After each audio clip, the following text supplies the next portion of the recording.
Saturn உங்களுக்கு against planet, Saturn உங்களை உரச போகிறார். அப்போ ஒரு டிஷ்யூம் டமால் டுமீல் அதெல்லாம் கிராஸ் பண்ணி அப்புறம் நீங்க உங்க லாபாதிபதியோடைய நட்சத்திரம்னு புதன் நட்சத்திரத்துக்குள்ள போக போகிறீங்க. அப்போ உங்களுக்கு வில்லன் எங்கேருந்து வரார் அப்படின்னா, இது காலகட்டங்களில் உங்களுக்கு ஜூபிட்டர் 8ஆம் இடத்தில் மறைவதனால் கொஞ்சம் செலவுகள் தூக்கலாக இருக்கும். அப்போ என்ன பண்ணணும் அப்படின்னா, நாமவே புதிதாக ஒரு விஷயத்தை செய்யக்கூடாது. ஊர் சம்பந்தப்பட்ட விஷயம், பூர்வீக சம்பந்தப்பட்ட விஷயத்துல ஏதாவது ஒரு பிளஸ் வருகிறது அப்படின்னு போய் அதற்காக செலவு பண்ணுவது, அது ஒரு தேவையில்லாத செலவாக இருக்கும். அதனை மட்டும் நீங்கள் கொஞ்சம் கவனமாக பார்த்து கொள்ள வேண்டும். 80% பிளஸ் ஆக மாற்ற முடியும். எப்படின்னா, விருச்சிகத்தை பொறுத்தவரை ராசியாதிபதி செவ்வாய் தான் 6ஆம் வீட்டுக்கு அதிபதியாக வருகிறார். இந்த 6ஆம் அதிபதி 6க்கு விரயம், நோய், எதிரி, கடனை குறிகாட்டக்கூடியது. இன்னைக்கு இதுதான் மெயின் பிரச்சனை. ஹலோ ஃப்ரெண்ட்ஸ், திரும்பவும் ஒரு சுவாரஸ்யமான பதிவு. கோச்சாரத்தில் செவ்வாய் அப்படிங்கிற ஒரு கிரகம் மீனராசி மண்டலத்துக்குள் ஏப்ரல் மாதம் 3ஆம் தேதி நுழைய போகிறது. மே மாதம் 11ஆம் தேதி வரை கிட்டத்தட்ட 40 நாட்கள் இந்த செவ்வாய் மீனராசி மண்டலத்தில், அதுவும் சனி அப்படிங்கிற ஒரு கிரகத்துடன் சேரப்போகிறது. முறையே முதல்ல குருவுடைய நட்சத்திரம் பூரட்டாதி, சாட்டனுடைய நட்சத்திரம் உத்திரட்டாதி, பிறகு புதனுடைய நட்சத்திரம் ரேவதி, இந்த நட்சத்திரங்களை கடக்க போகிறது. இப்போ இந்த சனி செவ்வாய் சேர்க்கை அப்படிங்கிறது பொதுவாகவே ஒரு 2 அசுப கிரகங்களின் சேர்க்கை, அதாவது நாம் எதிர்பார்க்க கூடாத ஒரு சேர்க்கை அப்படின்னு கூட சொல்லலாம். இருந்தாலும் இந்த சேர்க்கையானது நிறைய பேரை தாக்க போகிறது, சில பேரை தூக்க போகிறது. இப்போ இது யாரை எப்படி தாக்க போகிறது, யாரை எப்படி தூக்க போகிறது? அதாவது எல்லாமே இனிப்பாவே கொடுக்க முடியாது. சில நேரத்தில் கொஞ்சம் புளிப்பு, கொஞ்சம் காரம், கொஞ்சம் துவர்ப்பு, இதையெல்லாம் இந்த கூட்டணி எல்லா ராசிகளுக்கும் கொடுக்க போகிறது.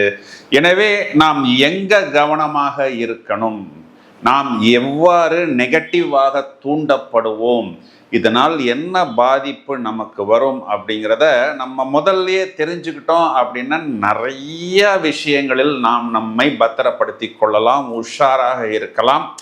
இந்த இடத்துக்குள்ள போனா ஒரு பள்ளம் இருக்கு அப்படின்னு நமக்கு தெரிஞ்சா எப்படி நாம் அந்த இடத்தை அவாய்டு பண்ணி போய் விடுவோமோ, அதை போல் இந்த நிகழ்ச்சியை காணக்கூடிய நபர்கள் எந்த விஷயத்தை எவ்வாறு அவாய்டு செய்ய வேண்டும் அப்படிங்கிறத வழக்கம் போல் தெளிவாகவும் கொஞ்சம் சுவாரஸ்யமாகவும் கொஞ்சம் யதார்த்தமாகவும் உங்கள் ராசிக்கு என்ன அப்படிங்கிறதை இப்பொழுது விவரமாக காண்போம்.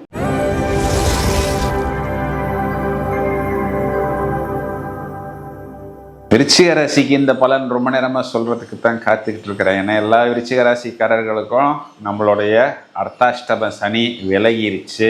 சனி இப்பொழுது 5ஆம் வீட்டில் போய் அமர்ந்துருச்சு, அது லாபத்தை பார்க்குது அப்படிங்கிறது நன்றாக தெரியும்.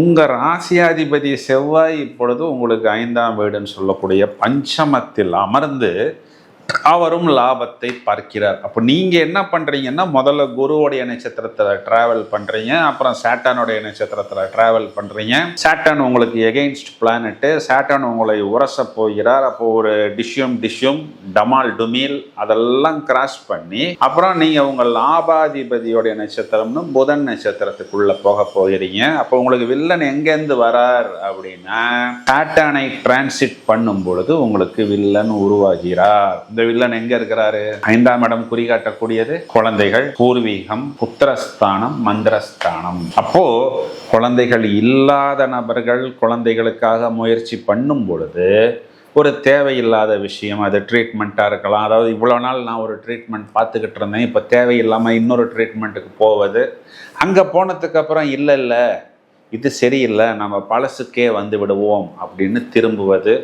இல்லை குழந்தைகள் இருக்கக்கூடிய நபர்களாக இருந்தால் அவர்களுக்கு ஏதோ ஒரு நல்லது பண்ணுறேன், அவங்களுக்கு ஒரு சர்ப்ரைஸ் கிஃப்ட் பண்ணுறேன் அப்படின்னு சொல்லி வயதை அனுசரித்து அவர்களுடைய கல்வியாக இருக்கலாம், சுபகாரியங்களாக இருக்கலாம், வெளிநாட்டு பயணமாக இருக்கலாம், இல்லை அவங்களுக்கு லைஃப் செட்டில் பண்ண வேண்டிய விஷயமாக இருக்கும். அதில் ஏதோ ஒரு பெனிஃபிட் பண்ணுறேன் அப்படின்னு சொல்லி தேவையில்லாத ஒரு பிரச்சனை என்பது உங்களுக்கு கண்டிப்பாக நடுவில் வரும், இறுதியில் உங்களுக்கு ஒரு தெளிவான தீர்ப்பு வரும். இது காலகட்டங்களில் உங்களுக்கு ஜூபிட்டர் 8ஆம் இடத்தில் மறைவதனால் கொஞ்சம் செலவுகள் தூக்கலாக இருக்கும். அப்போ என்ன பண்ணணும் அப்படின்னா, நாமவே புதிதாக ஒரு விஷயத்தை செய்யக்கூடாது. புதுசா ஒரு டியூஷன் டீச்சரை மாத்துறது, புதுசா ஒரு கராத்தே மாஸ்டரை மாத்துறது, புதுசா ஒரு டான்ஸ் மாஸ்டரை குழந்தைகளுக்கு மாத்துறது, இல்லை ஒரு ஹாஸ்டலில் போய் சேர்த்து விடுறது. நம்ம குழந்தைகள் நல்ல குழந்தைகளாக இருந்தாலும் அங்கே இருக்கக்கூடிய அந்த எக்ஸ்டர்னல் ஃபேக்டர்ஸு நம்மளுடைய குழந்தைகளை பொல்யூட் செய்யும், நம்மளுடைய குழந்தைகளை டிஸ்டர்ப் பண்ணும். அதனால் ஒரு புது பயணம், புது நபர், புது பாதை தவிர்த்து விட வேண்டும். இதெல்லாம் கொஞ்ச நாட்களுக்கு தான், மே மாதம் 13 தேதி வரைக்கும் தான்.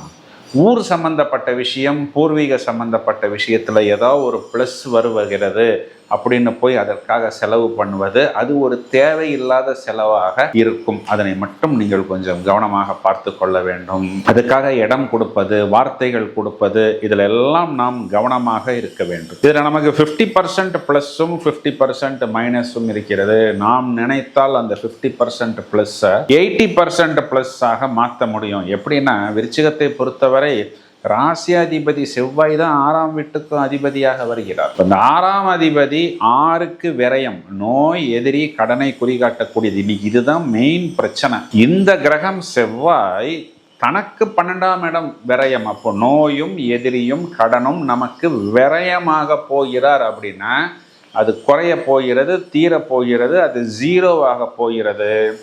அதற்குண்டான ஆக்கப்பூர்வமான பயிற்சி முயற்சிகள் எடுத்து அதற்குண்டான நபர்களை போய் சந்தித்து பேசி சமாதானமாக கொண்டு வந்தால் நான் சொன்ன மாதிரி அந்த 50% ப்ளஸ்ஸை நீங்கள் 80%ஆக மாற்றிக்கொள்ள முடியும்.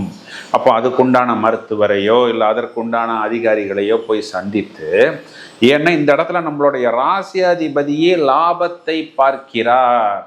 அப்போ நமக்கு லாபம் ஏற்படக்கூடிய காலகட்டம். லாபாதிபதி நீசபங்க ராஜயோகம் பெறுகிறது. ஸோ எப்படி பார்த்தாலுமே விருச்சிக ராசிக்காரர்களுக்கு இந்த கூட்டணியில் நிறைய ப்ளஸ் பாயிண்ட்ஸ் இருக்கிறது. இடம் பூமி சம்பந்தப்பட்ட விஷயம், குழந்தைகள் சம்பந்தப்பட்ட விஷயம், பூர்வீக சம்பந்தப்பட்ட விஷயம். சில பேர் இந்த நிறைய ப்ரேயர்ஸ் பண்ணுவாங்க, ஜபங்கள் பண்ணுவாங்க. இச்சா சக்திகள், கிரியா சக்திகளை எல்லாம் நாங்கள் வசியம் பண்ணுறோம் அப்படின்னு சொல்லி ஒரு கரெக்டாக குருமுகமாக உபாசனைகள் பெறாமல், பிரயோக முறைகள் என்னன்னு தெரியாமல் ஒரு காட்டுமராண்டி போல் ஜபம் பண்ணுவது, தன்னை தானே வருத்தி கொள்வது, ஒரு ஃபார்முலா இல்லாமல் பயணிப்பது, இதெல்லாம் உங்களுக்கு பாதகமாக வரும். உங்களுடைய மைண்டையும் நெகட்டிவாக இன்டியூஸ் பண்ணும். ஏன்னா இது காலகட்டங்களில் உங்களுக்கு குரு அஷ்டமத்தில் மறைகிறார்.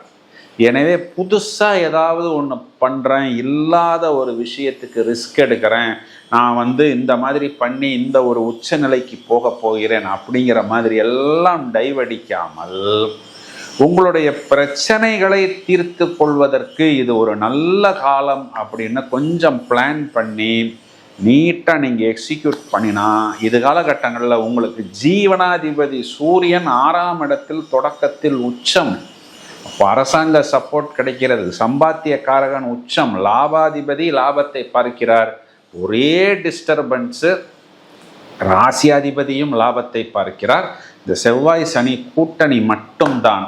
அப்போ என்ன பண்ணலாம் அப்படின்னா, செவ்வாயுடைய நட்சத்திரங்கள் வரக்கூடிய நாட்கள்லையும் சாட்டனுடைய நட்சத்திரங்கள் வரக்கூடிய நாட்கள்லையும் நீங்கள் கொஞ்சம் கவனமாக புது நபர்களை சந்திக்கும் பொழுது ட்ரிகர் ஆகாமல், டென்ஷன் ஆகாமல், ஒரு உரசல் இல்லாத அளவுக்கு நீங்கள் பார்த்து கொள்ளுங்கள். இப்போ நான் சொன்ன நாட்களில், அதாவது மிருகசீஷம், சித்திரை, அதே மாதிரி அவிட்டம், புனர்பூசம், பூசம், அனுஷம், உத்திரட்டாதி. புனர்பூசம் வராது. செவ்வாயுடைய நட்சத்திரம், சாட்டனுடைய நட்சத்திரம். செவ்வாய் நட்சத்திரங்கள் வரக்கூடிய நாட்களில் முருகனை வழிபாடு செய்வது, சனி நட்சத்திரம் வரக்கூடிய நாட்களில் நீங்கள் நரசிம்மரை வழிபாடு செய்யும் பொழுது மேலும் மேலும் நல்ல ஒரு இம்ப்ரூவ்மெண்ட் அப்படிங்கிறது கண்டிப்பாக விருச்சிக ராசிக்காரர்கள் பெறுவார்கள். ஸோ இது காலகட்டங்களில் யார் துரோகி, யார் நம்மை ஏமாற்ற போகிறார், யார் நம்மை உபயோகித்து கொண்டு நம்மை தூக்கி போடுகிறார் அப்படிங்கிறதெல்லாம் ஒரு எக்ஸ்ரே ஸ்கேனிங் மிஷின் இல்லாமல் நீங்கள் கண்டுபிடித்து விடுவீர்கள். யானை படுத்தாலும் குதிரை மட்டு அப்படிங்கிறதை நீங்கள் உணர்ந்து விடுவீர்கள். ஸோ இதுக்கு என்ன பரிகாரம் அப்படின்னா, பொதுவாகவே இந்த செவ்வாய் சனி சேர்க்கைக்கு சனிக்கிழமைகளில் நரசிம்மர் ஆஞ்சநேயர் வழிபாடு செய்வதும், செவ்வாய்க்கிழமைகளில் முருகனை வழிபாடு செய்வதும், அஷ்டமி திதிகளில் பைரவரை வழிபாடு செய்வதும். எல்லா சிவன் கோயில்லையும் பைரவருடைய சன்னிதானம் உண்டு. ஸோ தேய்பிறை வளர்பிறை அஷ்டமி திதிகளில் பைரவர் வழிபாடு, குறிப்பாக தேய்பிறை அஷ்டமி உங்கள் வீட்டுக்கு பக்கத்தில் இருக்கக்கூடிய பிரதான முருகன் கோயிலில் செவ்வாய்க்கிழமைகளில் அர்ச்சனை, அன்னதானம், அபிஷேகம், இல்லைன்னா இந்த முருகனுக்கு உங்களுக்கு தெரிந்த ஸ்தோத்திரங்கள், மந்திரங்கள், ஜபங்கள் செய்வது, இதெல்லாம் தலைக்கு வரதை அப்படியே கேப்புடன், அதாவது தலைப்பாகையுடன் திருப்பி எடுத்து கொண்டு போய்விடும். நம்மை பெரிய அளவில் பாதிக்காது அப்படின்னு சொல்வது தான் நிதர்சனமான உண்மை. இந்த பதிவை உங்களது நண்பர்களுக்கு ஷேர் செய்யுங்கள். தொடர்ந்து இணைப்பில் இருங்கள். இன்னும் நிறைய காணொளிகள் தயாராகி கொண்டிருக்கிறது. Thank you friends.